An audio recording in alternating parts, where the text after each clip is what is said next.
we'd like to start this next panel with three esteemed panelists.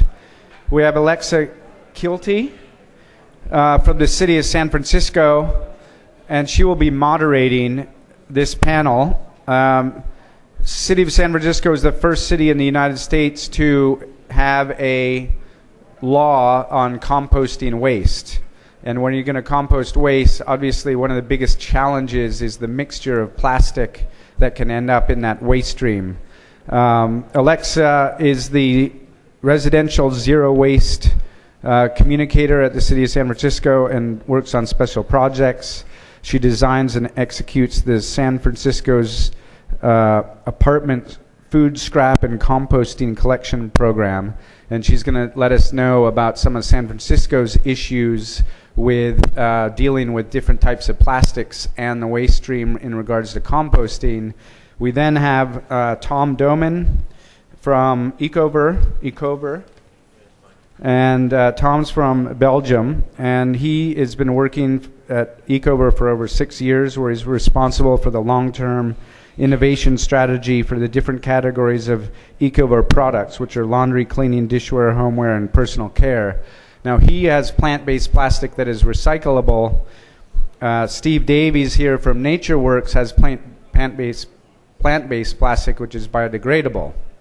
And for all of us consumers out there who are seeing nice little symbols of recycling and biodegradable this and biodegradable that and recyclable that, there's a lot of confusion in this space. And Steve will be able to help us a lot, all of them will. He leads communications and public affairs globally for NatureWorks. He and I met at a conference in Laguna Beach with the Ocean Conservancy on marine litter just 2 months ago.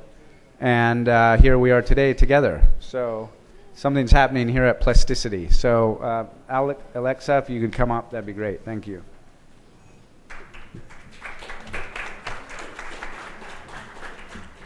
Thank you so much. I'm so excited to be here in this beautiful city with you all at this wonderful conference. Thank you, Doug, for inviting me. Let's see. I'm going to start off. This panel is really about Cradle-to-Cradle, one of my favorite topics, trying to find out what are we going to do with these products at the end of their life.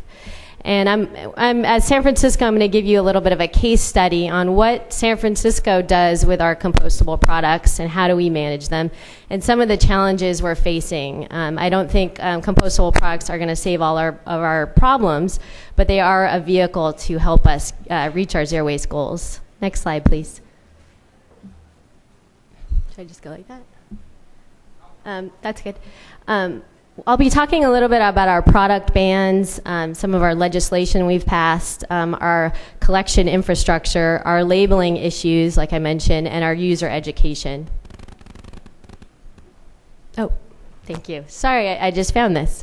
We'll skip. You guys know where San Francisco is. I don't have to tell you that.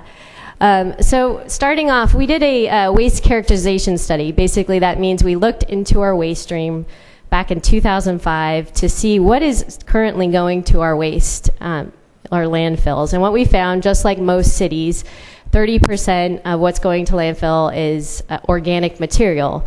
20% of that is actually food scraps. And back in the 90s, California passed a law saying that every county had to reach 50% diversion. And in order for us to reach that diversion rate, that recycling rate, we knew we had to go after the food scraps. So at that point, that's when we started the conversation. Are we going to accept compostable products in our waste stream, and how are we going to manage that? In our compostable stream, we collect a wide range of materials, much wider than most cities in California, including we accept all meat, bones, food sole paper, landscape debris, and all vegetable and fruit trimmings. We work with a lot of restaurants. We don't have a lot of yards. So because of that, we knew we weren't going to reach our 50% diversion rate with landscape debris alone. Since then, we've passed our zero waste resolution, meaning we want to get to zero waste by the year 2020. It's one of the most ambitious goals in the state of California, and that means we want to send no discards to landfill or incineration. So we have very strict rules. We do not want to incinerate our waste whatsoever. We recognized in order to do that, we needed to ban styrofoam. We banned styrofoam in 2007. A lot of people ask me, how did you enforce that?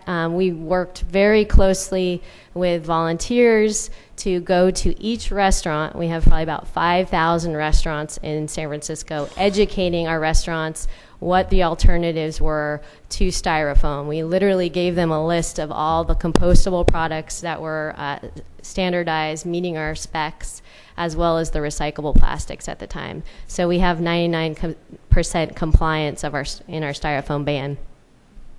We're in the process of expanding our plastic bag ban. We did ban plastic bags at all large retail establishments, large supermarkets, and we're expanding that to all retail establishments. The plastics industry currently is suing us over this ordinance, so we're keeping our fingers crossed we're going to see some success. We also, like Doug mentioned, we do have a mandatory composting and recycling ordinance that passed in 2009. That means every retail establishment, residential unit, property must comply and use the composting and recycling programs. And there are fines attached to that. And we have not yet started fining. We're doing a huge educational campaign currently that's still going on. I personally work in apartment buildings, which is one of the most challenging sectors, as you can imagine.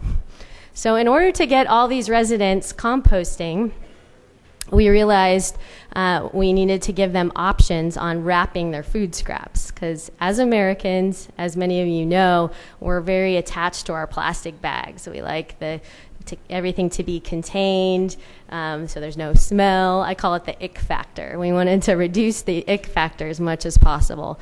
So we're out there going door to door, training people on how to collect their food scraps, either with newspaper or directly in their kitchen pails, but we're also telling people about the compostable bag, which we do accept. This is just a picture of our door-to-door campaign. There's just some people in San Francisco that are not going to compost unless they have a bag available, a compostable bag, and we recognize this. And in order for us to get their food scraps, we're going to have to accept that this is going to have to be an option. So because of this, I worked really closely with the retail establishments. Folks probably are familiar with Walgreens in the United States. They have one in San Francisco on every block. It's very pervasive. So we work closely with them. They've been great partners to make compostable bags available in every Walgreens, and they have done that. So we probably have 100 retail establishments that make these compostable bags available for that small little kitchen pail that I showed you that we give out for free. They're actually fit for those bags. We pick the compost up curbside, and the materials then brought to this facility, Jepson Prairie Organics, that is managed by a private company called Recology, where they are one of the few composters in California willing to accept the compostable plastics.